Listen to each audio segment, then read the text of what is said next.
Now I've decided to do a bit of an update on the garden. And as everyone may remember, if anyone's watched the previous videos, which they haven't, you'll find that I trench compost all my food scraps straight into the ground. And as a result, I have a variety of different plants come back up. So for example, right here I've got pumpkins that have come up and they're going really well. So the neighbours' bees over there, they're finally doing their jobs, which is a bonus.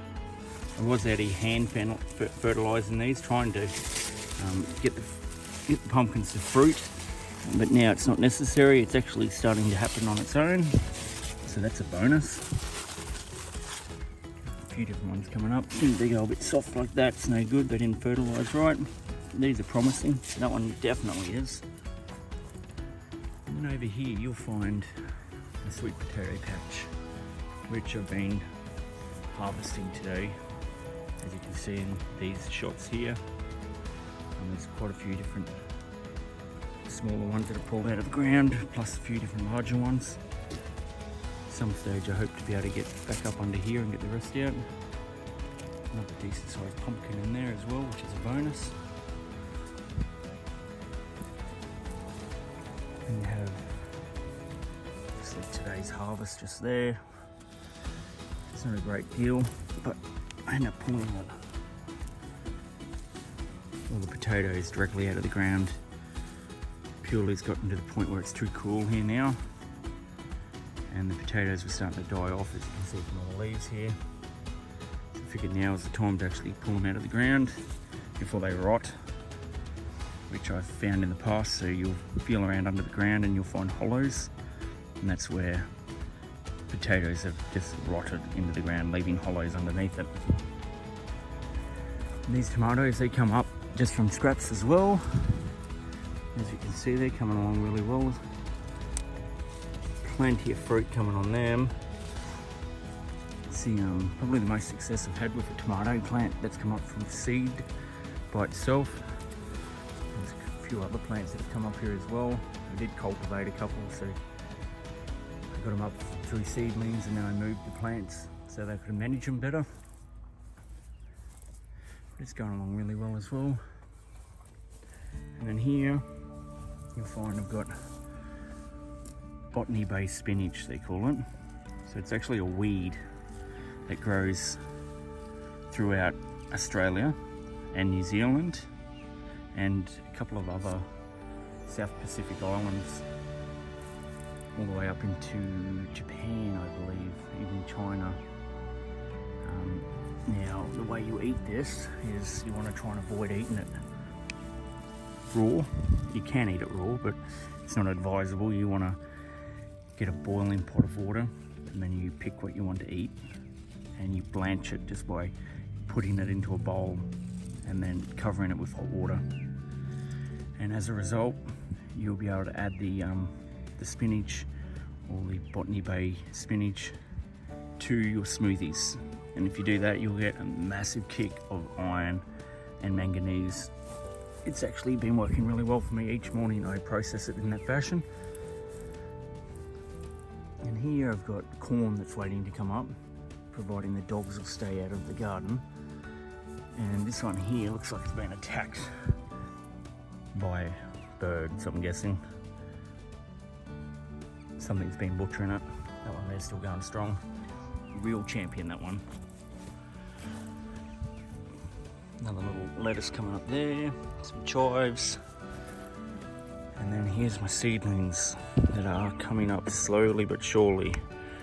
At the moment, that is definitely not one, but give it a few more days and they'll start coming up. And that's an avocado I found growing in the garden, which was odd. I didn't think it'd come back, but it's actually starting to make a bit of a comeback. So the leaves died off after transplanting it, but now it's looking stronger than it was yesterday. So that's an added bonus. And that's it, and that's my compost garden.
This is today's little harvest, which I reckon's gone pretty good.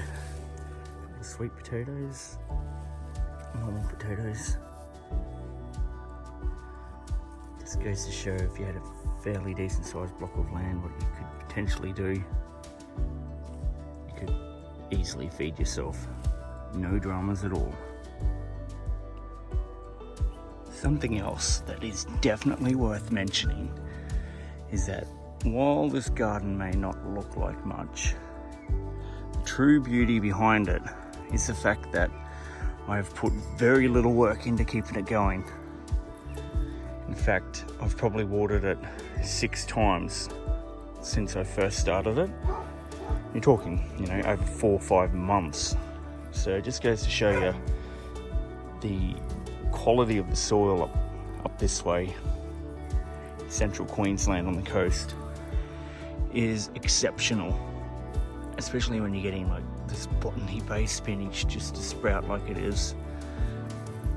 It's really unbelievable. But it's exceptionally good when you just bury scraps into the ground to compost them, and you're still getting the seeds to sprout out of the vegetables that you've put into the ground, and they're growing as well as these ones are.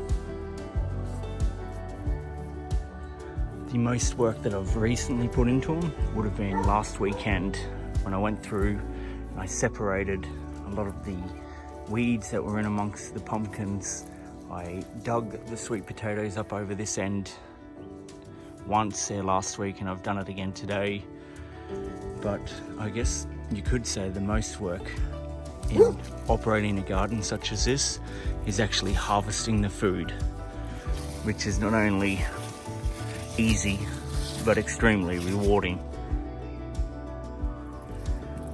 And now that I've harvested the sweet potatoes that were in this section of the garden, and there wasn't a great deal to be had because I picked them way too early, but what I'd like to do is to put these vines back out over the ground. See the root structures here? I'm going to put them back into the ground. You can see at all these points here, and from them I will be able to grow more sweet potatoes. In fact, it'd be interesting just to see how long these vines will survive without having to plant anything new. So if I look after the garden right, just by reburying the root structures as I'm doing here, it's not extremely difficult. In fact, it's very easy. Then I should be able to keep this garden going well into the next summer, which is still 3-4 months away.